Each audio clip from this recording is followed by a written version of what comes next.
तो काफी दिनों बाद फिर संजोग बना सत्संग का। काफी सारे जीवों ने फीडबैक दिया कि भैया आप बाहर ट्रेवल मत किया करो, जूम पे किया करो। पर ऐसा नहीं है। ऑफलाइन सत्संग का भी अलग ही एक आनंद होता है। और जब संतों से मुलाकात होती है तो वही अपने आप में बड़ी बात होती है।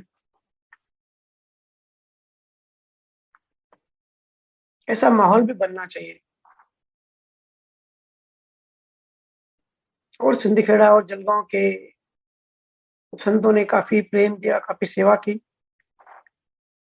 इसके लिए आप सबका फिर से बहुत धन्यवाद।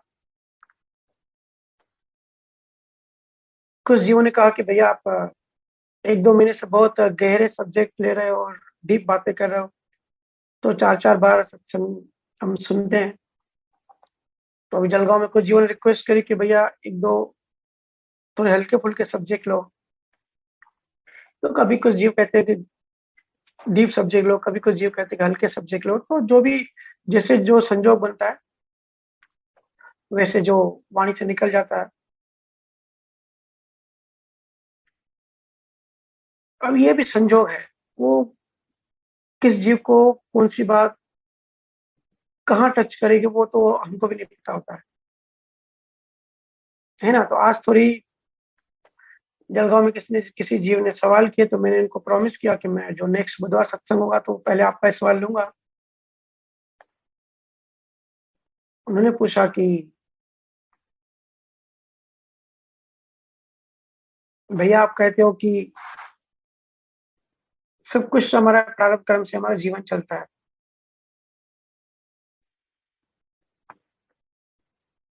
तो जो गुस्सा आता है, जो क्रोध आता है, वो भी उसका पार्ट है। आप कहते हैं वो भी उसका प्रारब्ध का पार्ट है। तो क्या किसी को अगर तेज गुस्सा है, हर पल गुस्सा है, तो उसको करने देना चाहिए या उसका कुछ इलाज करना चाहिए? आगे उन्होंने कहा है कि ज्ञान बहुत अच्छे से समझ में आता है और अभी भजन सिमरन भी चालू किया है। फिर भी कर्मों, लॉ ऑफ कर्मा को समझने में कहीं कहीं थोड़ी थोड़ी सी क्वेरीज है। ठीक है। देखो, क्रोध के बारे में आपने पूछा है। क्रोध क्यों आता है और उससे कैसे डील करें? अगर कर्मों के नियम समझ गए, law of Karma, law of universe अच्छे से समझ गए। मेरा जो जब मैं कहता हूँ ना कि समझ गए, तो मेरा समझने का मतलब ये नहीं होता कि बुद्धि में डाल दिया, मेमोरी में डाल दिया, या लॉजिकल समझ गए। तो बुद्धि को तो कुछ भी समझाओ तो उस टाइम तो वो समझ ही जाती है। लेकिन क्या होता है फिर जब गुस्सा होता है तो वैसे के वैसे इंसान होते हैं, बदलाव नहीं होता। कुछ जीवों ने तो रिक्वेस्ट करी है कि कुछ कुछ पॉइंट्स वापस रिपीट करो, लेकिन अभी इतना टाइम का संजोग नहीं मिलेगा। फिर भी जब जो बदलाव की बात मैंने कही ना, कि दो टाइप की सिचुएशन होती है, दो टाइप का ज्ञान होता है। एक, अहंकार जो है वो ज्ञान जमा करता है मेमोरी में, और ये फैसिलिटी हम सबको है। आज से 40 साल पहले देखेंगे ना, ये सब फैसिलिटीज नहीं थी। उस टाइम मीडिया सिर्फ एक बुक होता था बस, और वो भी आसानी से नहीं मिलते थे। आज कितना मीडिया वास्ट है, कितनी इंफॉर्मेशन कलेक्ट कर सकते हैं, कितना ज्ञान अपनी मेमोरी में ठूस सकते हैं। तो ये जो मेमोरी में ज्ञान ठूसने का जो काम है ना, ये भी ईगो ही करता है, अहंकार ही करता है। अहंकार का एक पार्ट है चित्त। जैसे मेमोरी होता है ना, यूएसबी पेन ड्राइव। तो मन का एक जो डिपार्टमेंट है, ईगो का डिपार्टमेंट है, जिसको चित्त कहते हैं, ये सब मेमोरी उसमें फीड की जा सकती है, लेकिन वो ज्ञान नहीं होता। हम क्या, इंफॉर्मेशन और जानकारी को भी ज्ञान कहते हैं, हर चीज को ज्ञान ही कहते हैं। तो ज्ञान जो शब्द है ना, वो बड़ा करप्ट हो चुका है। कबीर जिसको ज्ञान कहते हैं, वो साथ में कहते हैं ज्ञान प्रकाश। ज्ञान के साथ प्रकाश वर्ड साथ जोड़ देते हैं कि ज्ञान इंफॉर्मेशन नहीं है, ज्ञान जानकारी नहीं है जो मेमोरी में ठूसते हैं कि भाई कितने ब्रह्मांड है, कितने टाइप के आत्मा है, कितने टाइप का क्या हुआ, ये तो सबको पता ही है, कितने स्वर्ग है, कितने नरक है। जो भी जिस भी धर्म में होता है वो उस धर्म की वो सब जो ग्रंथ होते हैं वो अपने दिमाग में, अपने मेमोरी में ठूस के रखता ही है। ठीक है, तो ये जो जमा करने का काम भी अहंकार करता है। तो ये हो गया एक टाइप की सिचुएशन कि हमने बहुत सारा ज्ञान जमा कर लिया। दूसरा ज्ञान जिसको कबीर ज्ञान कहते हैं, जिसको सारे ज्ञानी सारे संत जिसकी महिमा करते हैं, वो है ज्ञान प्रकाश, मतलब रोशनी। क्योंकि अहंकार मतलब अंधेरा, और ज्ञान प्रकाश मतलब ये जो, ये तो एक सिंबॉलिक है। कोई ना कोई सिंबल देना पड़ता है, क्योंकि अलौकिक बातें ऐसी है जो भाषा में बताया नहीं जा सकता, लेकिन जो नियरेस्ट होता है ना, तो संत उसको ढूंढ के किसके इस अनुभव के नियरेस्ट क्या वर्ड है जो भाषा में बताया जा सकता है, उसको कहते हैं प्रकाश। ज्ञान प्रकाश जब बढ़ता है, जब होश बढ़ता है, जब आंखें खुलती है, तब एक्चुअल में दिखाई देता है। जब ज्ञान अनुभव होता है तब दिखाई देता है कि भाई हम सब क्यों बंधे हैं, कहाँ बंधे हैं, और बंधन मुक्त होने का रास्ता क्या है। और उस रास्ते पे हम चल पड़ते हैं, तो मुक्तपन का जो है वो एहसास होना शुरू हो जाता है। तो मोस्टली देखोगे ना, धर्म पथ पहले वाले में जो ज्ञान की बात कर रहा हूँ ना, इन्फॉर्मेशन में ही अटके हुए हैं। और पता कैसे पड़े कि भाई हम पहले वाले ज्ञान में हैं या दूसरे वाले सिचुएशन में, या पहली वाली।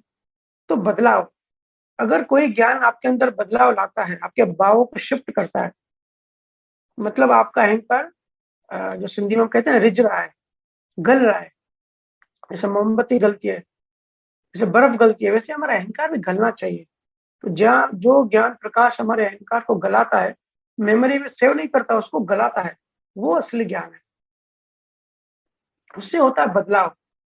जानकारी वाले ज्ञान से बदलाव नहीं होता, उल्टा अहंकार और बढ़ता है और मोटा होता है। और अहंकार जितना मोटा होगा उतना संसार ज्यादा तपाएगा, क्योंकि वो प्रकृति का पार्ट है, वो जड़ का पार्ट है। देखो एग्जाम्पल, किसी का बड़ा अहंकार हो, उसको छोटी चोट कर दो, उसको अहंकार को हट कर दो, बिल्कुल तिलमिला उठेगा, एक हफ्ता नींद नहीं आएगी। तो अहंकार जितना बड़ा होता है, उतना वो इंसान सिंपल भाषा में दुखी ज्यादा रहता है। ठीक है, क्योंकि उनको फर्क पड़ता है। वो अहंकार चीजों को पकड़ के रखना चाहता है, जमा करके रखना पड़ता है उसको, हर चीज जो मेंटेन रखनी पड़ती है। जैसे कहते हैं ना कि जो राजा महाराजा होते हैं या जो मंत्री संतरी होते हैं, जो लीडर्स होते हैं, उनके अंदर ज्यादा डर होता है, क्योंकि उनके पास खोने के लिए बहुत कुछ होता है। लेकिन जो जनता होती है उनको इतना टेंशन नहीं होता, उनके पास कुछ है ही नहीं, वो क्या करेगी। जो इमेज बोलते हैं ना कि वो लोग इमेज बिल्डिंग करते हैं, तो उनके अंदर बहुत टेंशन होता है इस चीज का। ठीक है ना, तो ये पॉइंट मैंने वहां कही थी। और भी जैसे जैसे सत्संग आगे बढ़ेंगे तो और भी जो पॉइंट, जो क्वारी होगी, हम लेते चलेंगे।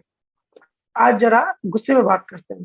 तो ये समझे कि क्रोध क्यों आता है, गुस्सा क्यों आता है। जब इसका कॉज समझेंगे, जब इसका रीजन समझेंगे, तब इससे बाहर भी आएंगे, इससे छूटेंगे भी। किस चीज ने हमको बांध के रखा है। हजारों वीडियोस है यूट्यूब पे, गुस्सा मैनेजमेंट, एंगर मैनेजमेंट, गुस्से को अपने कैसे शांत करें, इसकी ये ट्रिक्स है, उसकी वो ट्रिक्स है, सब बकवास है। असली बात है कर्म सिद्धांत। मेरे से लोग पूछते हैं कि भैया कोई भी मोटिवेशनल वीडियो देखते हैं ना, तो थोड़ी देर के लिए मोटिवेशन होता है या एक दो दिन के लिए होता है, तो उसके बाद असर खत्म हो जाता है। क्योंकि उनका जो बेस होता है ना, वो साइंटिफिक नहीं होता। सिर्फ चिल्ला चिल्ला के बोलते हैं कि ऐसा करो वैसा करो, तुम ये कर सकते हो, तो थोड़ी देर मन को असर होता है, क्योंकि वो साइंटिफिक नहीं होता, तो असर फिर वो खत्म हो जाता है ना। तो इसके लिए कॉन्सेप्ट कॉन्सेप्ट बिल्कुल अपने क्लियर रखो। मैं चाहता हूँ जो भी आप सुन रहे हो, जितना भी सुन रहे हो, अपने कॉन्सेप्ट क्लियर करते जाए हर एक सब्जेक्ट पर, ताकि जब आप दूसरों को शेयर करोगे, ज्ञान ज्ञान ऐसा होता है कि शेयर करना होता है। जब दूसरों को शेयर करोगे तो आपको कॉन्सेप्ट तो क्लियर होना चाहिए, और ज्ञान में स्पष्टता लाए, बिल्कुल क्लियरेंस। कोई भी क्वेरी है, कोई भी डाउट्स है, आप तो पूछते ही रहते हैं, लेकिन फिर भी खोज करते रहें, जिज्ञासु बने, है ना। तो मैंने कर्म सिद्धांत, हर इंसान और वस्तु का संबंध कर्म सिद्धांत के साथ ही होता है। हमारा नेचर, हमारी पर्सनैलिटी, हमारे जो गुण, जो अवगुण, जो भी होता है, सब कर्मों की वजह से होता है। ये चीज को अगर रिसर्च करेंगे, एनालाइज करेंगे, तो बिल्कुल ये चीज अनुभव में आ जाएगी। और कर्म सिद्धांत समझ गए तो 50% आप अध्यात्म समझ गए। और ये फिजिक्स भी है, आगे 500 साल बाद या 1000 साल बाद फिजिक्स भी इस पे आएगी, है ना। तो कर्मों की बात करते हैं। कर्मों के 3 रूप होते हैं और 8 कैटेगरीज होती है। हम सब ने सुने हुए हैं। 3 रूप कौन से होते हैं? क्रियामान कर्म, प्रारब्ध कर्म और संचित कर्म। ठीक है, कई बार हमने सुना हुआ है। और 8 टाइप्स कौन से होते हैं? जो कैटेगरीज, हालांकि 8 मोटा मोटी कैटेगरीज हैं, इनके भी सब कैटेगरीज हैं, और काफी विशाल सब्जेक्ट है। तो 8 कैटेगरीज हैं: ज्ञान आवरणीय कर्म, दर्शन आवरणीय कर्म, मोहनीय कर्म, अंतराय कर्म, आयुष कर्म, नामकरण, गोत्र कर्म और वेदनीय कर्म। ये सब भी हमने सुने हुए हैं, और ये भी कैटेगराइज किया हुआ है, ठीक है ना। इन सब 8 कर्मों में से सबका जो लीडर है, जो सबसे, जो हमको फंसाता है संसार में, वो है मोहनीय कर्म। बाकी जो 7 कर्म है, उसकी चर्चा हम कभी और करेंगे। आज मोहनी कर्म की चर्चा करते हैं। आप इन टाइप्स में और डिटेल्स में इतना सब उलझना मत, क्योंकि हर धर्म में अपनी अपनी व्याख्या है, हर पंथ ने अपना अपना एक डेफिनेशन दिया है कर्मों का, ठीक है। लेकिन जब साइंस समझेंगे, जब कॉन्सेप्ट समझेंगे ना, कॉन्सेप्ट क्लियर समझेंगे, फिर शब्द शब्द में मत उलझो। शब्द कोई भी दे दो, नाम कोई भी दे दो, सब कैटेगरी, कौन सा कर्म कैसे बनता है और कैसे खत्म होता है, ये पूरी साइंस समझ में आ गई, तो शब्दों में हम नहीं उलझेंगे। और अगर इन सब का विस्तार लेंगे, जो कि कृष्णा ने बताया गीता में, कृष्णा ने सब कर्मों का एक ही सार बताया है, एक ही टाइप का कर्म बताया, निष्काम कर्म, कि भाई कुछ भी कर्म करो, उसमें आसक्ति मत रखो। आप शरीर से कुछ भी करो। उसने तो अर्जुन को बोला कि भाई तू सबको मार, जितने भी अधर्मी है, पर निष्काम, आसक्ति किसी में नहीं। सब कैटेगरी की एक ही सार दे दिया।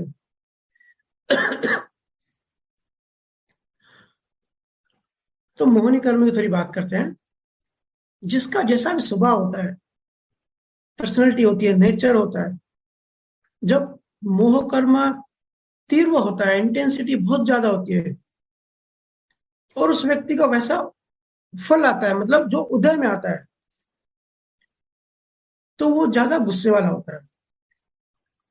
कोई कम गुस्से वाला होता है, कोई ज्यादा गुस्से वाला होता है, कोई मीडियम होता है। तो वो जब पिछले जन्मों में जब उसने कर्म बनाया था, तब उसकी जैसी इंटेंसिटी थी, उसी इंटेंसिटी के अकॉर्डिंग फल आता है, ठीक है। और अब लोग पूछते हैं, ये भी बड़ी मजेदार बात है, कि भैया पहले कर्म बने या पहले कर्म फल बने? क्योंकि मैं पहले कई बार कह चुका हूं कि जब आप कर्म भोगते हो, जिसको कर्म फल कहते हैं, जीवन में जब कर्म भोगते भोगते ही नए कर्म बनाते हो, तो कुछ बच्चे, मुझे बढ़िया बहुत अच्छा लगता है जब बच्चे क्वेश्चन करते हैं कि भैया पहले कर्म बना या कर्म फल से कर्म बना। मतलब पहले कर्म, जो हम कहते हैं कि जो भाव में जो कर्म चार्ज होते हैं, पहले वो हुआ या कर्म फल से कर्म बना। मतलब लोगों में गुस्सा करना, गुस्सा कर्मों की वजह से आया, ठीक है। तो गुस्से करने के दौरान जो नए कर्म बने, पहले वो हुआ या पहले गुस्से वाली क्रिया हुई, पहले क्या हुआ? तो ये ऐसा सवाल है कि जैसे पहले मुर्गी आई या अंडा आया, है ना। बड़ा बच्चों से बात करके बड़ा मेरे को मजा आता है, उनके मासूम सवाल होते हैं। और जो बच्चे अभी सुन रहे हैं, तो मैं उनको रिक्वेस्ट करूंगा कि आप जो भी क्वेरीज हो, मुझे आप ऐसे ही व्हाट्सअप करते रहें, चाहे मैं रिप्लाई आज करूँ या कल करूँ, पर आप करते रहें। तो पिछले जन्मों में जो भी कर्म बनाए थे उसका जो परिणाम परिणाम है वो इस जन्म में आता है, ठीक है। और ऐसा नहीं कि पिछले जन्म में जो बना थे वो सब इस जन्म में सब आएंगे, या जो हमारा जैसा भी जीवन है पिछले एक जन्म सार होता है, ये जीवन एक जन्म का नहीं होता। और जब कर्म बनते हैं और जब कुदरत उनको प्रारब्ध में लाती है, उसको निमित्त भी चाहिए होता है, उनको वैसा वैसा वातावरण, वैसा तल या जिनसे हमारी लेन देन होनी है या जिस योनि में होनी है वो सब वहां होना चाहिए, जिसको शॉर्टकट भाषा में निमित्त कहते हैं कि निमित्त बनना चाहिए। तो जब निमित्त रेडी रहता है तब कुदरत हमको वो फल भुगवाने के लिए वहां भेजती है, चाहे किसी भी शरीर में, किसी भी रूप में, किसी भी तरह से, है ना। तो पहले के जन्मों में हमने गुस्से के जो कर्म बनाए होंगे मोहनी कर्मों में, तो उसका जो फल आता है उसका ये आता है कि या तो हम बहुत ज्यादा गुस्से वाले इंसान बनेंगे, हमारी पर्सनैलिटी ऐसी तीखी और तेज बनेगी, और मन में बहुत वृत्तियां पैदा होगी। तो मन में वृत्तियां आती है ना, या जो मन, जैसा भी हमारा मन होता है, मन में हमारी आशाएं, कल्पनाएं, वासनाएं, विचार जो भी चलता है ना, सब ये मोहनी कर्म जो पिछले जन्मों में चार्ज करता है उसकी वजह से आता है। मेन जो मन को जो बनाने का काम करता है ना, वो मोहनी कर्म करता है। इस पूरी साइकिल को समझो। जैसे आपने पूछा, जैसे आपने पिछले जन्मों में बीज बोया होगा, तो जब तक निमित्त नहीं मिलेगा तब तक वो फल नहीं होगा। लेकिन समझो इस जन्म में कोई निमित्त मिला, कोई दोस्त यार या बीवी बच्चे सब बन के आए, ठीक है, तो उस इंसान का गुस्सा उन पे फूट पड़ा, उन्होंने बहुत गुस्सा किया। या नेचर ऐसा होता है कि रेगुलर गुस्सा करता रहता है, चिल्लाता ही रहता है। ऐसा होता है ना, हम सब ये सब रोज देखते हैं, अनुभव करते हैं। तो इसको कहते हैं कर्मों का उदय होना। पर जब कर्मों का उदय होता है तो साथ में निमित्त मिला, निमित्त जो बन के आया, मतलब मुर्गी बनी, मुर्गी का अंडा बना, फिर जब उदय आया तो वो मुर्गी बड़ी हो गई। तो मुर्गी जब बड़ी हो गई तो वो क्या करेगी, वो नए अंडे देगी। मतलब कर्म का जो फल आया वो भोगते टाइम हम नए बीज बनाते हैं, इसकी हमको पता ही नहीं पड़ता, है ना। पहले भी काफी टाइम हम ये चर्चा कर चुके हैं कि भाई भैया गुस्सा करना चाहिए कि नहीं करना चाहिए, या जो ये क्रोध होता है ये कर्मों से होता है, तो इससे कैसे डील करें। तो भाई होता तो कर्मों से ही है, लेकिन जब ये सिचुएशन चलती है, जब ये एक्टिविटी चल रही होती है, उस टाइम पे उस टाइम पे हमारे मन में इतने सारे नए बीज बन जाते हैं, हमको पता ही नहीं पड़ता। इसलिए ज्ञानी कहते हैं ना, कि संजोगों में अंदर से तन्मयकर नहीं होना है, कोशिश करनी है कि सेपरेट रहना है, कर्मों में मिक्स नहीं होना है। इस बात की जागृति रखनी है कि किसी भी व्यक्ति का जैसा भी नेचर होता है वो सिर्फ कर्मों की वजह से होता है, कोई जानबूझ के कुछ कर नहीं सकता, इतनी फ्रीडम किसी को है ही नहीं यहाँ। किसी का नेचर खराब है तो इस जन्म में उसका नेचर इसलिए खराब है या मेरे साथ ही खराब है क्योंकि हमारी लेन देन ऐसी है, उसका कर्मफल ऐसा आया है। ऐसा नहीं है कि उस आदमी का हमसे खराब तो सबसे खराब होगा। और अगर किसी कोई बहुत क्रोध करता है और ये ज्ञान सुन के कहता है कि भाई मैं दोषी हुई नहीं, अभी मैं क्रोध कर रहा हूं, तो भाई ये तो कर्म का फल है। तो इसमें बहुत खुश होने वाली बात नहीं है। आपको ये कर्म का फल ऐसा क्यों आया, ऐसा प्रारब्ध कर्म क्यों बना, आपकी पर्सनैलिटी इस जन्म में ऐसे क्यों बनी, मतलब जरूर पास्ट में अपने ऐसे बीज बोए होंगे, आप पास्ट में ऐसे ही थे। ये चेन है, पूरी कर्मों की चेन स्टार्ट हो चुकी है। एक बार ये चेन स्टार्ट हो जाती है ना, इस चेन को तोड़ना बहुत मुश्किल होता है। और ऐसे बहुत सारी चेनों में हम बंधे हुए हैं, एक कर्म भुगते हैं फिर नया कर्म बनाते हैं, एक कर्म भुगते हैं फिर वही उसी इंटेंस से नया कर्म बनाते हैं। ये बहुत विशेष साइकिल है। आज अगर हमको गुस्सा आता है, मतलब पिछले जन्मों में अभी हम ऐसे ही थे, इस जन्म में हम जैसे होते हैं ना, पिछले कई जन्मों का रिपीटेशन होता है, हम वही थे पहले भी। ठीक है, कोई दोषी नहीं है, सब कुछ प्रारब्ध कर्मों की वजह से चल रहा है। लेकिन हमारा भाव मन जो था पहले भी ऐसा ही था। अगर हम आज अहंकारी हैं तो अहंकार का भाव किया है हमने, तभी तो ये रिजल्ट आया। तो रिजल्ट पे ज्यादा फोकस नहीं करना है। संसार में कौन आदमी कैसा है, किसका स्वभाव कैसा है, उसमें ज्यादा ऊर्जा नहीं डालनी होती है। लेकिन इस चैन को तोड़ना बहुत जरूरी होता है। तो उसकी प्रोसेस क्या है? एक प्रोसेस तो है ध्यान करना, ठीक है, हम जिसकी हमेशा बात करते हैं। और दूसरी है जब क्रोध आए, जब अंदर से जागृत रहो, ध्यान में रहो, ज्ञान में रहो, अपने आप को याद कराओ। याद कराओ कि भाई ये सब निमित्त है, हम दोनों निमित्त है एक दूसरे के। ये सब बाहर जो सिचुएशन है पूरी निमित्त की वजह से पूरा संसार चल रहा है, और इसी के लिए जो कर्मों की जो चैन है ये चल रही है। लेकिन अंदर में गुरु भी तो मिला है इस जन्म में, गुरु भी तो निमित्त बने हैं। तो बाहर जो गुस्से वाला इंसान है वो निमित्त है, और अंदर में उसको काटने के लिए कौन है? गुरु है या ज्ञान है। जिसको जो भी ज्ञान को मानता हो, उस ज्ञान को निमित्त माने, उसको पकड़े। अंदर के निमित्त को, अंदर के निमित्त से बाहर के निमित्त को तोड़ें। बाहर गुस्सा चलता रहे, अंदर में आप उसको माफ करते रहो। बाहर हम सबको पता है जब गुस्सा होता है तो कुछ कंट्रोल नहीं होता, ठीक है। लेकिन कोशिश ये करो कि जो भी बाहर चले ना, अंदर उसको रिवर्स करते जाओ, उसका उल्टा बोलते जाओ, उसका उल्टा करो। जब रिवर्स करोगे तो जो नया बीज जो बन रहा था वो बीज रिवर्स होके, माइल्ड होके डिलीट हो जाएगा, नया कर्म नहीं बनेगा। पुरानी लेन देन तो थी, पुरानी लेन देन तो थी, उसकी वजह से जो भी बाहर संजोग में हो रहा है हो रहा है। लेकिन अंदर जो है ना वो चैन टूट जाएगी, अंदर नया बीज नहीं बनेगा। ये बहुत बड़ा सीक्रेट है, अगर अपने आप में देखोगे ना, अध्यात्म का बहुत बड़ा सीक्रेट है। क्योंकि हर कोई यहाँ मुक्त होना चाहता है, लेकिन मुक्त हो क्यों नहीं पाता? उसका रीजन क्या है? तो कुछ लोग कहते हैं भाई जीवन ऐसा है, पुराने जन्मों के कर्म हैं, तो इसके लिए हम अभी क्या कर सकते हैं। कुछ कहते हैं कि भाई इसी जन्म में कर्म की, इसी जन्म में भुगत रहे हैं। तो अध्यात्म का रास्ता ही नहीं मिलता। तो ये अगर एक बार आपने चैन तोड़ ली, जो पूरा सिस्टम चलता आ रहा है, लॉ ऑफ कर्मा को अच्छे से समझा, तो हर चीज का जवाब, हर चीज का सोल्यूशन आपको खुद अंदर से आएगा। बाहर से फिर ट्रेनिंग देने की जरूरत नहीं पड़ेगी, हर चीज आपके बोध से निकलेगी। सिर्फ लॉ ऑफ कर्मा को अच्छे से अनुभव कर ले। अनुभव कैसे होगा? जब रिसर्च करेंगे, जब जिज्ञासु बनेंगे, जब खोजेंगे। सिर्फ सुन के नहीं होगा, सुनने से तो सिर्फ प्यास जगेगी। उस प्यास को, उस आग को फिर यूज करना है और ढूंढना है क्या सही में ऐसे होता है। न्यू कर्म नहीं बनने देना है। बहुत जन्मों से इस चैन में सब फंसे हुए हैं और चैन को तोड़ नहीं पा रहे हैं।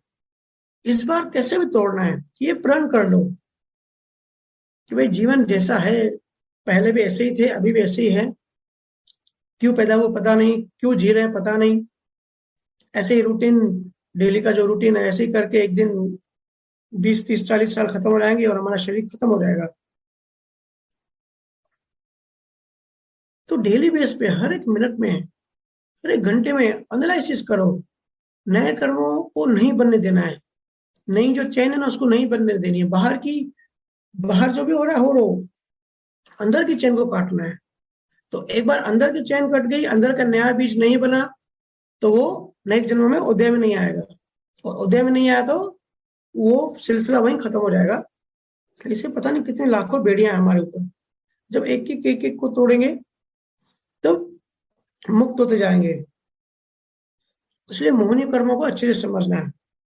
7 कर्मों से ज्यादा इतना नुकसान नहीं है जितना ये एक कैटेगरी के कर्म नुकसान करते हैं। और ये सब मैं रिसर्च और अनुभव के बाद कह रहा हूँ। मोहनीय कर्म को सिर्फ ब्रेक लगा लो, क्योंकि इसको हम किसी भी जन्म में ब्रेक नहीं लगा पा रहे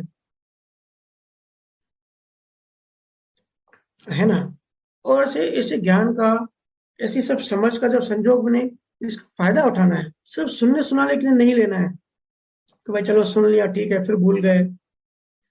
जीवन ने तो कहा कि भैया बार बार सुनते हैं, तो ये अच्छी बात है। सुन रहे हो मतलब जिज्ञासु बन रहे हो, मतलब एक सहज कोशिश तो कर रहे हो। करना है क्या? सिर्फ सहज कोशिश तो करनी है। और एक क्रोध के बारे में आपने पूछा, ये क्रोध भी एक टाइप का, एक प्रकार का नहीं होता, लाखों प्रकार के होते हैं। एक सिर्फ कर्म बंद किया तो वो होगा दूसरे टाइप का। जैसे अगर कोई बहुत ज्यादा लालची है तो उसका जो लोभ है, उसकी जो लालच है, वो पूरी नहीं हो पा रही है, तो उसको क्या होगा, लोभ से क्रोध होगा। कुछ लोगों को अहंकार से क्रोध होता है, किन लोगों की वासना पूरी नहीं होती, उनको वासना से क्रोध आता है। ऐसे क्रोध के बहुत सारे टाइप्स हैं और कैटेगरी, सब कैटेगरीज हैं, है ना। और एक बात याद रखना, एक बार का जो क्रोध होता है, हमने तो सिंपली बोल देते हैं कि चलो भाई एक बार बाहर से क्रोध किया और ने एक से सॉरी बोल दिया। लेकिन अगर हम अज्ञान में हैं, हमको साइंस नहीं पता और इसकी काट क्या है, इसका सॉल्यूशन क्या है, हमको नहीं पता, तो पता है हम कैसे फंसते हैं। एक बार का जो क्रोध है ना, एक बार का क्रोध अनंत अंदर बीज पैदा करता है। एक क्रोध या एक जलन हमारे मन में अनंत बीज बनाते हैं कर्मों के। राग द्वेष जलन जितने भी 18 टाइप के विकार होते हैं, बाहर से हमने किए लेकिन अंदर में अनंत अनंत बीज बन जाते हैं। इतना सारा कचरा हमारे अंदर इकट्ठा होता जाता है। इसलिए ज्ञानियों ने क्षमा जो माफी होती है उसकी बड़ी महिमा की है, कि गुस्सा तो कर दिया लेकिन एक बार की क्षमा पूरी चैन तोड़ देती है। बट जो माफी है वो उसी लेवल, उसी उसी डीप तक जानी चाहिए। सिर्फ मैकेनिकल या ऊपर ऊपर से ले ली वो नहीं। ज्ञानियों ने जो क्षमा करने का इतना महत्व बताया कि भाई क्षमा आप मांगते हो ना तो दूसरे के ऊपर एहसान नहीं करते हो, अपने ऊपर एहसान करते हो, क्योंकि जो कचरा है, जो कर्म बीज है वो आपके मन में है, और जब माफी मांगते हो तो वो वहीं से डिलीट होती है, मतलब सफाई होती है। तो हर किसी को अपने मन की सफाई की जिम्मेदारी खुद की है, कोई दूसरा नहीं कर सकता, है ना। तो कर्मों की वजह से क्रोध आता है और आता रहेगा जब तक इसको ब्रेक नहीं लगाओगे। इस जन्म में भी आता रहेगा, नेक्स्ट जन्मों में भी आता रहेगा। मैं भी क्रोध पे कोई बहुत बड़ा मोटिवेशनल वीडियो बना के ऐसा बना के दे सकता था, लेकिन मैं चाहता हूँ आप इसकी साइंस समझो, सॉल्यूशन, परमानेंट सॉल्यूशन समझो। सिर्फ 2-4 मिनट के लिए शांत हो गए या पानी पी लिया, वैसा कुछ नहीं। एक बार चैन टूट गई, एक बार ब्रेक लग गई, तो आगे के जन्म में भी इसको कंप्लीट ब्रेक लग जाएगी। क्योंकि कर्म सिद्धांत सीक्रेट को समझना बहुत जरूरी है। कर्मों की बात तो सारी दुनिया करती है, लेकिन सीक्रेट्स कैसे वो एक्चुअली में काम करता है, फिजिक्स की कोई साइंस जो आज तक एवरी एक्शन है इक्वल एंड ऑपोजिट रिएक्शन, ये तो पता पड़ गया न्यूटन को। बट अभी भी एग्जैक्टली पता नहीं है कि कॉज एंड इफेक्ट कैसे काम करता है। ये आएगा बहुत सालों बाद, तब तक हम वेट नहीं कर सकते। तो कर्म सिद्धांत पे फोकस करो, क्रोध को ब्रेक दे दो। ब्रेक कैसे देनी है, अंदर से। ये जो अनंत जन्म की जो ये परंपराएं जो चलती आई है ना, उसको ब्रेक करो। ये पूरा प्रोसेस चलता ही रहता है, चलता ही रहता है। हम सिर्फ इसी जीवन को जीवन मानते हैं क्योंकि हमारी छोटी बुद्धि है, जो भी प्रोग्राम की गई है, जो भी सिखाया गया है, हमने बचपन से वही सीखा है, इसी जीवन को ही मानते हैं। लेकिन ज्ञान सब कुछ दिखाई देता है, और जो नीचे खड़ा है उसको सिर्फ नीचे का ही दिखाई देगा। तो हमारी सबकी चेतना इतनी नीचे है, हमको ऊंची बातें, ऊपर की ज्ञान विज्ञान की बातें समझ में नहीं आती, वो दिखाई भी नहीं देती। लेकिन ज्ञानियों को सब दिखाई देता है, विजुलाइज होता है कि क्या चल रहा है और उसको ब्रेक कैसे करना है, कैसे सिस्टम को, जैसे सिस्टम बना उसी प्रकार इसको रिवर्स करके तोड़ना है। अगर नहीं तोड़ोगे तो भाई इस साइकिल में उलझते ही जाओगे, उलझते ही जाओगे। समय चलता रहेगा, प्रकृति और फंसाती जाएगी, प्रकृति की शक्तियां आपकी चेतना को गिराती रहेंगी। और प्रकृति को भी अगर ध्यान से देखेंगे, जैसे पेड़ होता है, एक बीज अगर जमीन में डालोगे तो एक पेड़ बनता है, ठीक है। एक पेड़ में से अनंत बीज बनते हैं कि नहीं।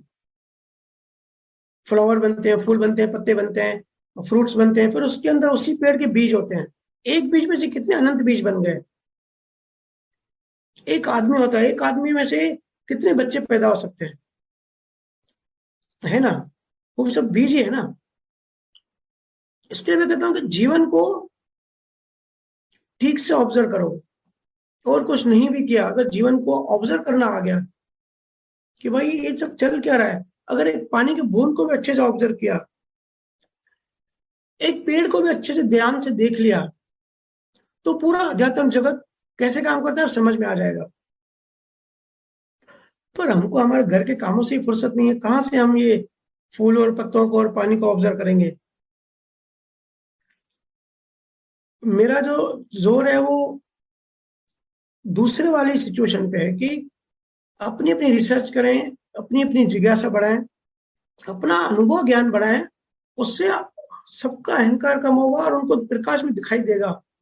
क्योंकि बहुत सारे ज्ञानियों ने, बहुत सारे संतों ने बात तो वही की है लेकिन अलग अलग शब्दों में की है। तो एक पंथ को या एक चीज को पकड़ के बैठ जाएंगे तो हमको कुछ दिखाई नहीं देगा और हम उलझ जाएंगे, और ऐसे ही सब उलझे हुए हैं और सब फंसे हैं मेमोरी में ज्ञान ठूसने के। तो मेमोरी में ज्ञान नहीं जमा करना है, ज्ञान को अनुभव में कन्वर्ट करना है, अनुभव करना है। ये आएगा रिसर्च और एनालिसिस से। और रिसर्च तभी करेंगे जब इंटरेस्ट होगा, जब वैल्यू पता होगी, जब जिज्ञासु बनेंगे, है ना। तो ये मैं जितने भी सत्संग में बात कह रहा हूँ ये कोई मेमोरी में डालने वाली बात नहीं है। उद्देश्य एक ही है कि जिज्ञासु बने, आग पैदा हो अंदर कि भाई हम भी अभी स्पिरिचुअल में थोड़ा ध्यान दें। कहाँ संसार में फंसे हैं, दुकानों और धंधों में। जो चीज हम छोड़ के जाने वाले वैसे ही, और जो चीज मिलने वाली है वैसे ही, हम सब उसी में उलझे हैं। जहां मेहनत करें वहां हमारा ध्यान ही नहीं है ना। तो कर्मों को समझो, कर्मों में से भी मोहनीय कर्म को समझो क्योंकि इसकी गहरी साइंस है। मोहनीय कर्म हमारे अंदर जितने भी इमोशंस आते हैं ना, जो भी हम फील करते हैं पूरे दिन, जो भी इमोशंस आते रहते हैं उस इमोशन से अनंत बीज बस बनते रहते हैं हमारे अंदर।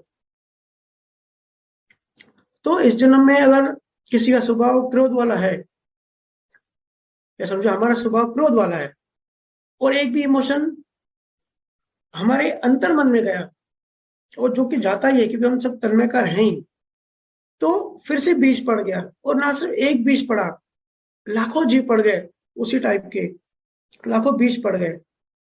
फिर नेक्स्ट जन्म में उसका जब फल आएगा, जब निमित्त बनेंगे, जब संजोग इकट्ठा होंगे, तो फिर वैसे वैसे ही ग्रोथ करेंगे। ये साइकिल चलती रहेगी। इमोशंस पे जरा नजर रखो, अपने मन को जरा ध्यान से देखो। ज्ञानी कहते हैं ना, अपने मन को ऑब्जर्व करो। ऐसा समझो कि किसी की टांग टूटी, किसी को फ्रैक्चर हुआ, तो फ्रैक्चर हुआ तो उससे इतने नए कर्म नहीं बनेंगे, ये तो शरीर को चोट लगी, और वो उसको कहते हैं वेदनीय कर्म। वेदना हुई, वेदना की वजह से वो कर्म हुआ, उसके नई चेन बनने की जो पॉसिबिलिटीज है, जो चांसेस है, वो बहुत कम होते हैं। पर समझो किसने हमारा अपमान कर दिया, तो अपमान कर दिया तो क्या होता है, उसमें हम जलते भुनते रहते हैं। तो उसमें जो इमोशंस होते हैं ना, इमोशंस की जो तरंगे होती है उनमें हलचल होती रहती है। किसी ने इंसल्ट कर दी, फिर कभी ऑब्जर्व किया कि मन में क्या होता है। मन में एक सेकंड में लाखों इमेजेस बनती हैं उस सिचुएशन की, उस आदमी की, या जो वाणी उसने बोल दी। और मन क्या करता है, हर एक सेकंड में लाखों कॉपीज बनाता है। मन में कॉपीज बनती रहती हैं उस चीज की, कि मेरा अपमान हुआ, हमारी इंसल्ट की, हमारी बेइज्जती की। ऐसा होता है ना, तड़पते रहते हैं। ये सब मोहनी कर्म है। मोहनी कर्म की वजह से होता है। मन के अंदर जो भी होता है ना, मोहनी कर्म की वजह से होता है। मोहनी कर्म में ये क्षमता है कि आपको, आपके मन को असर डालते हैं और नए बीज क्रिएट करते हैं। तो हमको पहले तो कैटेगरी समझनी है, फिर ये समझना है कि कौन से कर्मों के कारण न्यू बीज बन सकते हैं, कौन से कर्म के कारण वो न्यू बीज नहीं बनेंगे। तो जिनके कारण न्यू बीज बन सकता है, हमको फोकस पहले वहां करना है। जैसे फॉर एग्जाम्पल समझो, घर में कोई न्यू कार लेके आया, ठीक है, तो उस कार से नई कार नहीं बनेगी। वो कार जैसी है वैसी है, उससे न्यू कार नहीं बनेगी। पर कोई बीवी को लेके आया, तो अभी बीवी आई, शादी की बीवी आई, तो फिर नए बच्चे बनने की संभावना होती है ना। ऐसे ही पैर टूट जाएगा तो वो रिपीट नहीं होगा, वो कर्म फल आया, सजा मिली, वही बात खत्म हो गई वेदनीय कर्मों में। पर मोहनीय कर्मों में क्या होता है, मोहनीय कर्मों में वो क्योंकि मन से रिलेटेड होता है, न्यू कर्मों की चेन बनती रहेगी। एवरी मोमेंट आप सब इमोशंस को फील करते हो ना, सभी फील करते हैं। राग द्वेष, जलन, मूड खराब हुआ, लोभ हुआ, लालच हुई, वासना वासना की फीलिंग, या किसी ने हालचाल नहीं पूछा, कहीं गए और किसी ने हालचाल नहीं पूछा तो अहंकार को चोट लग जाती है। तो ये सब क्या है? ये जब भी जितनी भी तरंगे उठती है ना, जितना भी जो ये बाहर, तो जो किसी ने नहीं पूछा था वो तो ठीक है, संजोग था, लेकिन मोहनी कर्मों के कारण, हमारे अज्ञान के कारण अंदर हलचल शुरू हो जाती है। उससे लाखों बीज बनते हैं, लाखों कर्म हमने बना लिए, और सबसे बड़ी बात, हमको पता भी नहीं पड़ता। तो इमोशंस पे थोड़ा फोकस रखो, मन को ऑब्जर्व करो। इमोशन से न्यू कर्म बनते हैं। पता करो कि अंदर क्या हो रहा है। पता ही नहीं कि हमारे अंदर क्या हो रहा है। हम दूसरे को जानने की कोशिश करते हैं। हम कहते हैं भाई मैं तेरे को पूरा जानता हूँ। अरे हम खुद को भी नहीं जानते। हमारे मन में, हमारे अंदर क्या चल रहा होता है ना, हमको भी नहीं पता होता है ना। तो मोहनी कर्म वाइब जैसे होते हैं, जिससे नए बीज बनने की संभावना बढ़ जाती है। और जो दूसरे 7 टाइप के मैंने कर्म बताए, एक दो को छोड़ के, वो सब कार की तरह होते हैं कि भाई हुए और खत्म हो गए। इसके लिए सिद्धांत समझो, समझ से ही मुक्ति मिलेगी। इसके लिए मैं बार बार हर सत्संग में ये चीज रिपीट करता हूँ कि अपनी समझ बढ़ाओ, अपनी समझ बढ़ाओ। मेमोरी में ज्ञान मत डालो। जो भी चीज नहीं समझे उसको क्वेश्चन करो, क्वेरी करो, अपने आप से करो, फिर उसकी रिसर्च करो। क्योंकि अध्यात्म जगत बहुत बड़ा है, बहुत वास्ट है। और जो भी धर्म जितनी भी बातें करता है ना, समझो वो 10% भी बातें नहीं करता। क्योंकि अनुभव ऐसी चीज है कि अनुभव जब करते हैं ना, तो अनुभव को जब शब्दों में कन्वर्ट करते हैं तो 5% भी नहीं कर सकते। मैं गारंटी के साथ कहता हूँ, कोई भी अपना 5% भी अनुभव नहीं बता सकता। क्योंकि अनुभव का जगत बहुत बड़ा है, अध्यात्म जगत बहुत बड़ा है। अब मोहनी कर्म जैसे मैंने बताया कि मन को कैसे असर करता है, मन में कैसे कॉपीज बनाता है कर्मों की। लेकिन इसके भी 28 टाइप्स होते हैं, 20 टाइप्स होते हैं। और उनका भी कॉम्बिनेशन होता है। जैसे लोभ से जुड़ा हुआ हुआ कोई क्रोध आ जाए तो उसका अलग कॉम्बिनेशन। ये सब आपस में फैमिली है, भाई बहन है। ये तो मैंने ऊपर ऊपर से मोटा मोटी बताया हमको समझने के लिए। या किसी को जलन से क्रोध आता है, किसी पे जलन हुई, और जलन से फिर क्रोध कन्वर्ट हुआ। देखते हैं ना कैसे हमारे अंदर भाव शिफ्ट होते रहते हैं। तो ये सब के अलग अलग टाइप्स होते हैं। और जब हम इन सबको समझेंगे, जब भी हम किसी चीज को अच्छे से समझ जाते हैं ना, हम उस चीज से बाहर आ जाते हैं। फिर जब भी ये कॉम्बिनेशन बनेगा कि भाई हमको कोई चीज चाहिए थी, वो चीज नहीं मिली, तो उस चीज के लिए हमको फिर अपसेट होता है। तो अपसेट क्या, अपसेट का मतलब कि कुछ चाहिए था वो नहीं मिला, तो एनर्जी वो अनकॉन्शियस माइंड में घूमती रहती है। तो लेकिन बाहर हम कहते हैं भाई मूड खराब है, लेकिन पता नहीं क्यों खराब है। बट खराब है, ऐसा फील होता है कि कुछ अंदर कुछ तो गलत है जो नहीं होना चाहिए। कहते हैं ना हमारा हम बहुत उदास है, तो उदास क्यों होते हैं? कोई चीज हमारे अकॉर्डिंग नहीं होती। तो ये भी एक क्रोध का ही टाइप है। क्रोध हम समझते हैं सिर्फ दूसरे को गालियां दी तो चिल्लाए वही क्रोध है, नहीं। हम उदास हो रहे हैं तो ये भी एक टाइप है क्रोध का ही, कि भाई हमारे अकॉर्डिंगली कुछ नहीं हुआ, मेरा पति मेरे अकॉर्डिंग नहीं चलता। हर जन्म हर दिन हम ढूंढते क्या है? सिर्फ सुख, शरीर का सुख, शरीर और शरीर का सुख। हम देहध्यासी होते हैं। जितने भी बस शरीर के संबंध है वहीं हमारी नजर होती है, वहीं ध्यान होता है। और शरीर से रिलेटेड चीजें, जैसे कि जिसको हम सुख सुविधा कहते हैं, वही मांगते रहते हैं। विरले किसी जन्म में ऐसा होता है कि जब कोई गुरु मिलता है और वो गुरु इस चैन को ब्रेक करने का तरीका बताता है, और गुरु नींद से जगाता है, तब जाके किसी एक जन्म में हम आत्मा को याद करते हैं। ये तो कहाँ, सब तो सोए पड़े हैं, है ना। तो गुस्से में अंदर उस टाइम जो क्रिया हो रही है उसको रिवर्स कर दो, रिवर्स इमोशन पैदा कर दो। तो रिवर्स इमोशन पैदा करने का सरल तरीका है, उसको माफ कर दो।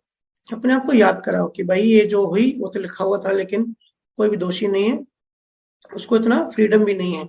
और उसी टाइम कर लो ताकि बीच का कचरा बढ़ते ना आ जाए। देखो आप खुद ऑब्जर्व करो, खुद अनुभव करोगे।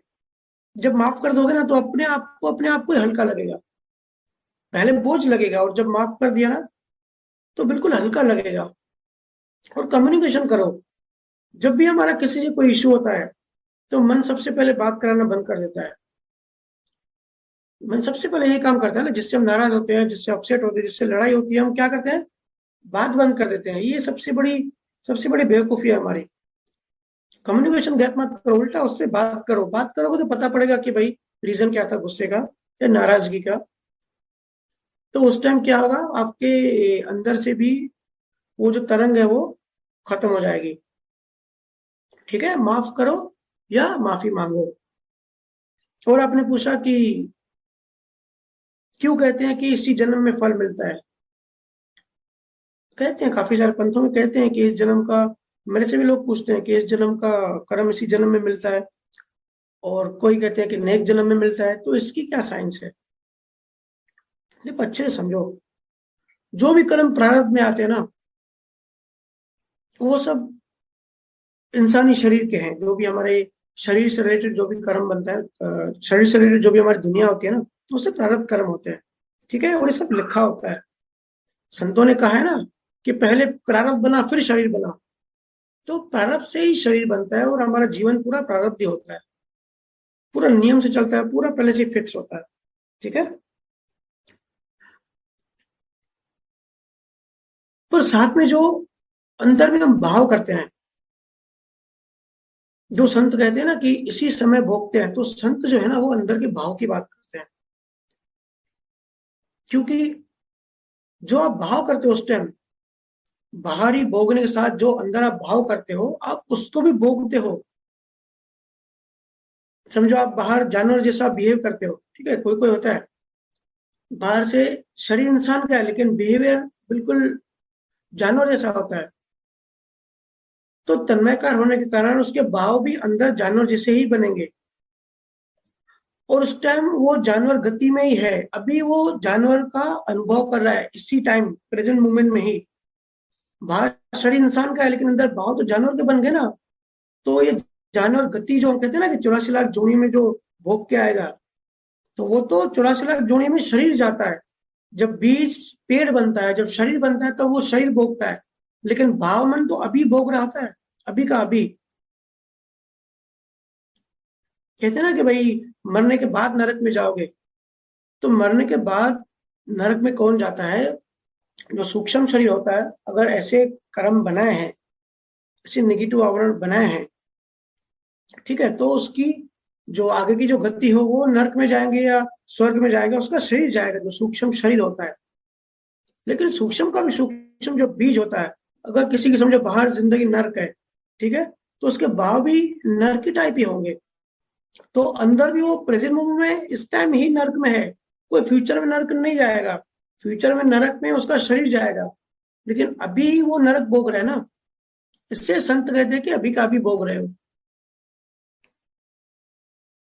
ठीक है ना, तो ये जो चार गतियां होती है ना, स्वर्ग नर्क इंसान गति या ये जोनी, तो ये सब भाव मन अभी का अभी भोगता है। भाव मन मतलब क्या? बीज।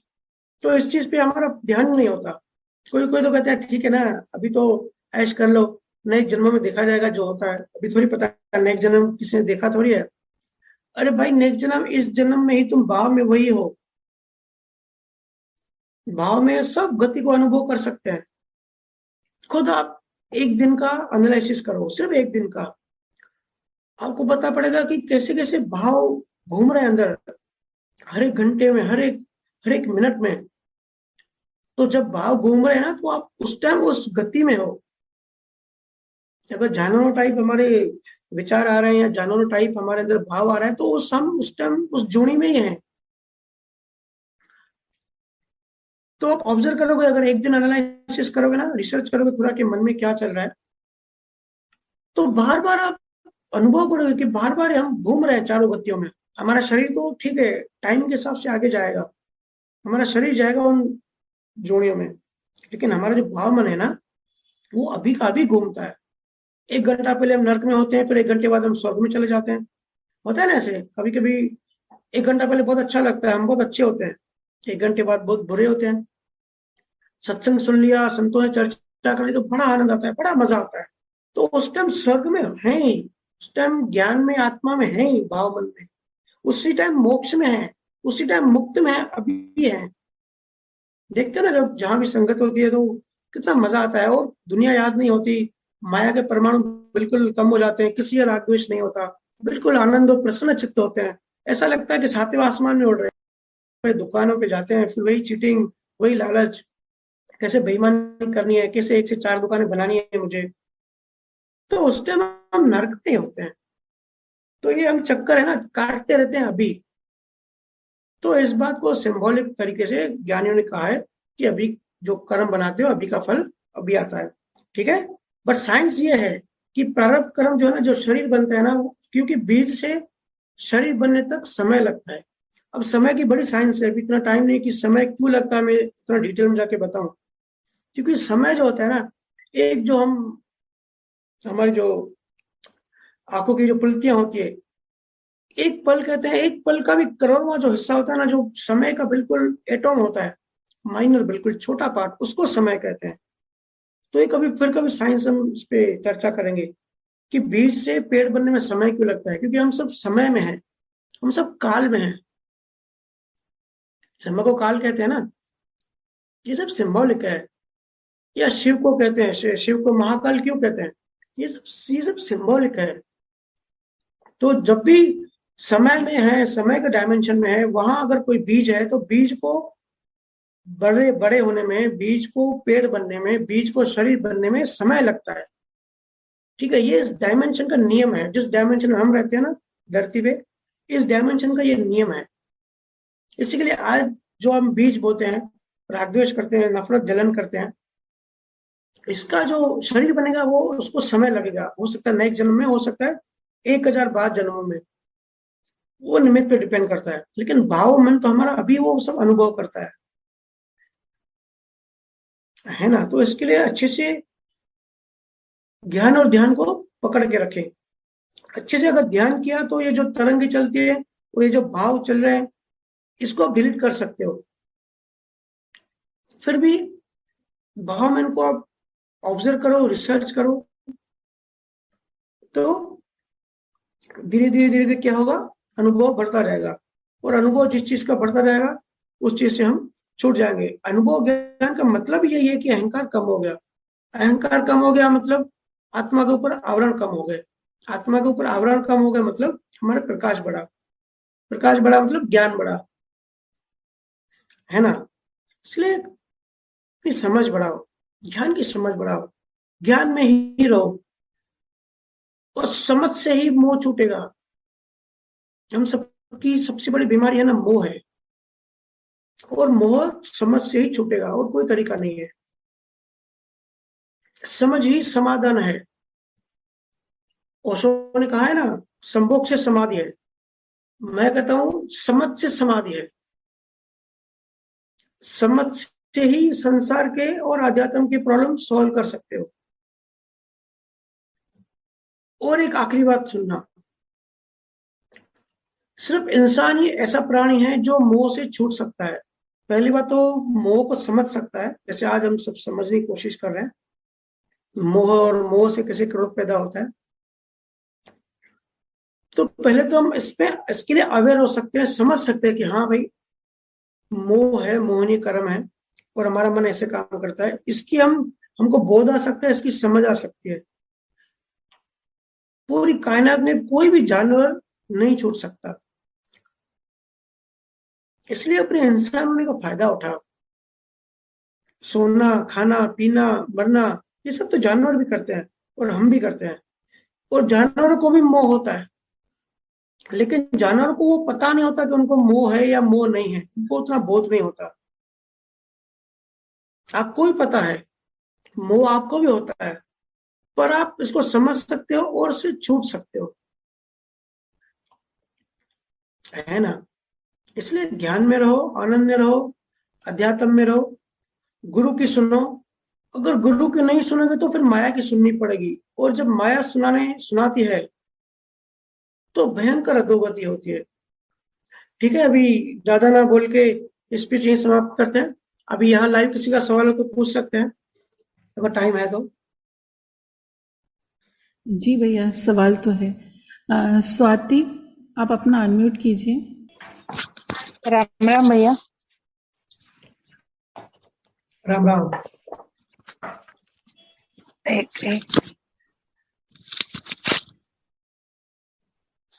हाँ भैया, आवाज आ रही है। जी जी, बोलिए।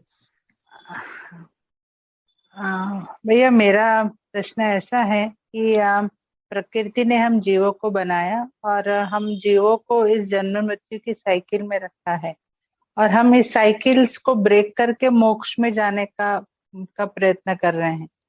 तो हम्म। हमको प्रकृति ने बनाया, तो हम ये प्रकृति का विरोध नहीं कर रहे हैं क्या? और ये क्या सही है कि जिसने हमारा निर्माण किया हम उसी के विरोध में जा रहे हैं? हम्म। देखिए, पहली बात तो ये समझनी है कि हमको प्रकृति ने नहीं बनाया है। Okay. कोई बनाने वाला नहीं है कहीं पर भी। ये इवोल्यूशन हुआ है। इवोल्यूशन समझते हैं ना? जी। जड़ और चेतन इवोल्यूट होते होते पास में आए, उससे Okay. दोनों के मिक्सचर से अहंकार पैदा हो गया। अहंकार से अज्ञान पैदा हो गया। ये लाखों करोड़ों अरबों सालों में हुआ है। धीरे धीरे इवोल्यूट हुए चीजें। फिजिक्स भी इस चीज को मानती है। अहंकार बना, अहंकार से अज्ञान आया, अज्ञान से फिर शरीर बने सबके। ठीक है, ये पूरा संसार बना। तो पहली बात तो हमको ऐसा नहीं कि प्रकृति ने बनाया और जिसने बनाया हम उसके खिलाफ जा रहे हैं। जी। बात ये है समझने के लिए ये है कि हम हैं कौन। हम हैं कौन रियल में, और हमको चाहिए क्या। क्योंकि ये जो हम सबकी भूख है, जो प्यास है, बस रात तक हम सुख ढूंढने में लगे पड़े हैं। और जब सुख, जिसमें सुख देखते हैं वो चीज पा लेते हैं, फिर भी सुख नहीं मिलता। तो जो डीप प्यास है, ये जो डीप बर्निंग, एक बर्निंग चीज है, एक चीज बर्न हो रही है हमारे अंदर, ये क्या है। तो संतों ने जो डिस्कवरी की, जो खोज की, जिन्होंने इस चीज पे रिसर्च किया, उन्होंने पाया कि हमारा कोई अस्तित्व है ही नहीं, ये एक ब्रह्म है। एक जड़ और चेतन के कॉम्बिनेशन से अहंकार बना, अहंकार से शरीर बना, कर्म बने, कर्मों से सब ये संसार चल रहा है। और हमारी जो बेचैनी है, उसका रीजन ढूंढा। और उसका रीजन ये ढूंढा कि हम जो है एक्चुअली प्रकृति नहीं है, हम दोनों के मिक्सचर से बने हैं। लेकिन हम रियल जो हमारा स्वरूप है वो है चेतना। ठीक है, हम चेतना है और जड़ के साथ हम मिक्स हो गए हैं, मतलब जड़ ने हमको पकड़ लिया है। ठीक है, तो फिर संतों ने जब ये चीज ढूंढी कि हमारी बीमारी क्या है, हमारी परेशानी क्या है। परेशानी ये है कि हम बेचैन हैं, हम तलाश रहे हैं उस अनंत सुख की, उस सनातन सत्य को, उस परमानेंट चीज की जो हम खुद ही हैं। तो सादी भाषा में संत कहते हैं कि भाई हम यहाँ पे, हम जहाँ हैं, हमको यहाँ एक्चुअली नहीं होना चाहिए, हम गलती से आ गए हैं और हमको हमारे असली घर जाना है।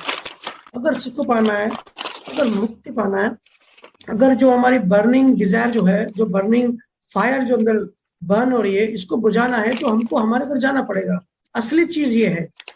ठीक है, तो असली चीज ये है कि प्रकृति में हम उलझे हुए हैं, चेतना उलझी हुई है।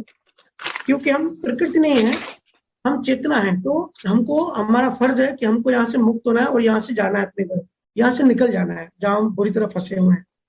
तो ये प्रकृति का विरोध नहीं कहा जाएगा। ये ऐसा कहा जाएगा कि भाई हम अमेरिका गए और वहां हमने वहां हमको जेल में डाल दिया। ठीक है, तो वहां जेल में डाल दिया, हमको पता ही नहीं हम जेल में हैं। फिर समझो जेल में हस्बैंड वाइफ गए, वो पूरी जिंदगी जेल में रहे, फिर उनके बच्चे पैदा हुए, माँ बाप मर गए जेल में, फिर बच्चे जेल में पैदा हुए। तो उनको पता ही नहीं कि एक्चुअली में वो अमेरिकन है ही नहीं, वो तो दूसरे देश से आया उसके माँ बाप। और उसका जो गुण है, उसका तो कोई गुनाह ही नहीं है। वहां जो कैद है, उसको बाहर जाना है, वो तड़प रहा है बाहर जाने के लिए, लेकिन वो वहां फंसा है। तो जब वो कोशिश करेगा, जब बाहर से कोई गुरु आके उसको याद कराएगा कि भाई तू जेल के लायक नहीं है, तू तो अमेरिकन भी नहीं है, तू तो गलत जगह, गलत टाइम पे गलत जगह पर है, यहाँ तुझे नहीं होना चाहिए। जब कोई गुरु उसको याद कराता है, उसको जागृत करता है और वहां से निकालने का प्रोसेस बताता है, तो ये उसका फर्ज है कि वो प्रोसेस फॉलो करके वहां से निकले और अपने रियल अस्तित्व, रियल घर में आए। तो हम लोग प्रकृति में अभी गलती से फंस गए। यही कारण है कि हम सब बेचैन हैं। एक भी दुनिया में एक भी इंसान पूरी हिस्ट्री में दिखा दो जो बिल्कुल संतुष्ट हो, सिवाय के ज्ञानियों के, सिवाय के जिन्होंने ज्ञान पा लिया। सब भटक रहे हैं, बेचैन हैं। तो उसका रियल कारण यही है, हमारी जो चेतना है एक्चुअली, जो बेचैनी वो उसमें हो रही है, वो तड़प रही है अपने वापस घर जाने में, अपने अनंत जो उसका जो सूर्य जो प्रकाश है उसमें मर्ज होने में। ठीक है, तो जड़ को छोड़ के जाना वो हमारा दायित्व है, हमारी जिम्मेदारी है, ये हमारा घर नहीं है। तो ये गलत नहीं हुआ। अगर कोई जड़ है, जैसे लोहा है और ये सब जो चीजें हैं, जड़ तत्व जो है, किसी पत्थर को देखा है कि मोक्ष की बात करे, या किसी एलिमेंट्स को देखा है कि वो अ, तड़पे मोक्ष के लिए, या उसको बोध भी हो या उसको ज्ञान भी हो, क्योंकि वो जड़ है तो वो जड़ में ही रहेगा। शुरू से जो सनातन तत्व है, जड़ और चेतन, और हमेशा रहेंगे। ठीक है, तो जो जड़ तत्व है वो जड़ में ही रहने चाहिए, और जो चेतन है वो चेतना में जानी चाहिए। लेकिन मिक्सचर की वजह से गड़बड़ हो गई है, हम जड़ में आके फंस गए हैं। और जड़ मतलब प्रकृति, प्रकृति को माँ कहते हैं ना। तो इस माँ ने ऐसे डिजाइन रचाई है संसार की कि जो इसके बच्चे जो अपने को सबको बच्चा मानती है, कोई भी बच्चा उसका घर छोड़ के छूटे नहीं, कोई भी अपने असली घर नहीं जाए। ये जो कृष्णा की अगर आप पूरी देखोगे ना कहानी, अगर अच्छे से ऑब्जर्व करोगे ना गहराई से, तो समझ जाएंगे कि ये सब सिंबॉलिक है, पूरा ज्ञान देने के लिए, कि कृष्णा को जन्म तो एक माँ ने दिया और पाला दूसरी माँ ने, और जिसने पाला उसको मोह पड़ गया उसमें। और वो उसको, जब कृष्णा जा रहा था तो वो खुश नहीं थी, मतलब कोई भी माँ नहीं चाहती कि मेरा बच्चा मुझे छोड़ के जाए। तो सेम सिचुएशन है, प्रकृति ने फंसा के रखा है उलझनों में, और इन इन अट्रैक्शनों में, इस संसारी मोह माया में, ये इंद्रियों के जो मजे होते हैं, जो टेस्ट होती है, इन सब में। और बुद्धि बिल्कुल सीमित और बिल्कुल ऐसे कर्मों का जाल रखा है कि हम फंसे ही रहे, यहाँ से निकले ही नहीं। ये तो गुरुओं की बड़ी मेहर होती है कि ऐसी उलझे हुए जाल में से आते हैं और हमको निकालने की कोशिश करते हैं। ठीक है, तो हम सबकी जिम्मेदारी है, इसमें कुछ भी गलत नहीं है। हम सबको हमारे असली घर जाना है, यही हम सबका असली उद्देश्य है। ठीक है स्वाति जी? जी भैया, जी, थैंक यू। अभी लास्ट सवाल लेंगे, मुझे थोड़ा जल्दी निकलना था आज। जी भैया। मनीषा पंजाबी, अनम्यूट करो आप। राम राम भैया। राम राम। कैसे हो भैया? मस्त हूँ, आप सब संतों का आशीर्वाद है। आप कैसे हो?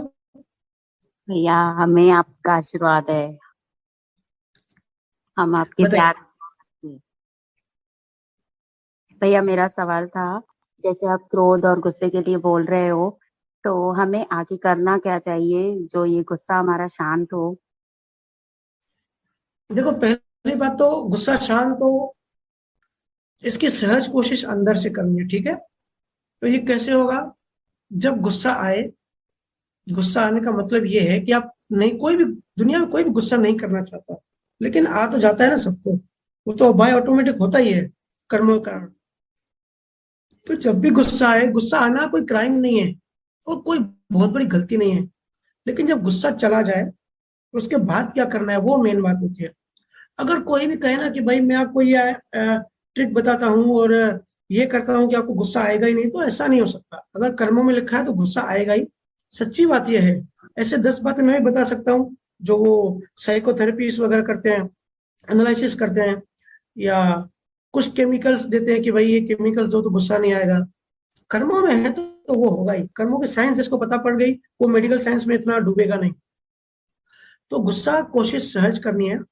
अगर गुस्सा आ जाए, जैसे भी आ जाए बाहर से, अंदर में उस टाइम जागृत रखने की कोशिश करनी है। अगर हमारी चेतना एक लेवल तक पहुंच गई है, एक पॉइंट तक हमने भजन सिमरन करके और ज्ञान समझ के एक लेवल तक हमारी चेतना पहुंच गई है, तो उसी टाइम हमको होश भी होता है। बाहर गुस्सा होगा, अंदर हमको पता होगा कि भाई ड्रामा हो रहा है, प्ले हो रहा है, अंदर में मुझे इतना कुछ नहीं है।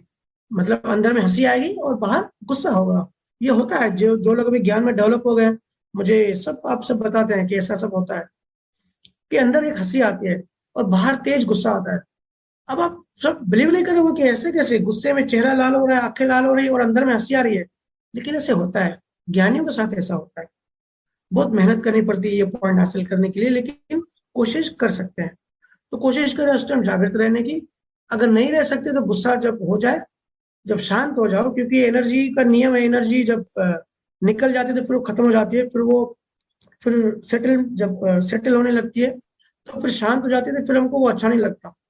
तो उस टाइम जाके माफी मांगो, बाहर से मांगो तो ज्यादा अच्छा, नहीं मांगते हो तो अपने अंदर में मांगो और माफ कर दो, और उसी दिन उस बात को वहीं खत्म कर दो, उसको कैरी ऑन मत करो दूसरे दिन पे। हम गलती करते हैं, दूसरे दिन कैरी करते हैं चीजों को, वही गुस्सा एक बार आ गया बात खत्म हो गई, लेकिन वही गुस्सा हम बार बार करते हैं अपने मन में, दबा के रखते हैं चीजों को। दूसरे दिन उसको बिल्कुल भूल जाओ।